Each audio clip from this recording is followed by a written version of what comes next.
Ça mène à où ça? Quelqu'un peut m'expliquer vraiment? C'est ça l'État d'Israël dont on a rêvé pendant des générations?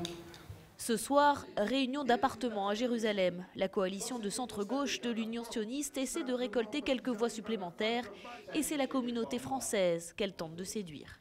Je voudrais savoir, monsieur, s'il vous plaît, si vous êtes au pouvoir, quelles sont les vraies mesures que vous prendrez? Contrairement à ce qu'on disait toujours, les Français qui font leur alia sont des gens de droite. Non, il y a des gens de gauche, il y a des gens du centre, il y a des gens de tous les bords.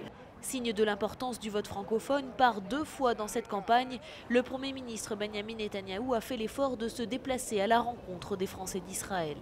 Daniel Cheikh, vous participez vous-même à des réunions d'appartements auprès du vote francophone. Pourquoi, pendant ces élections-ci, le public francophone est si courtisé? D'abord parce que les chiffres ont gonflé. C'est quand même un électorat qui vaut des dizaines et des dizaines de milliers de votes. L'engagement des franco-israéliens a grandi. Les gens se sentent plus concernés. Je pense qu'ils vont voter en plus grand nombre qu'avant. Chers citoyens francophones, 100 à 150 000 électeurs français potentiels, soit l'équivalent de 2 à 3 sièges à la Knesset, non négligeable dans une élection qui s'annonce très serrée. Du coup, par téléphone et surtout sur les réseaux sociaux, beaucoup de partis ont fait l'effort de parler français. Et vous comprenez ça,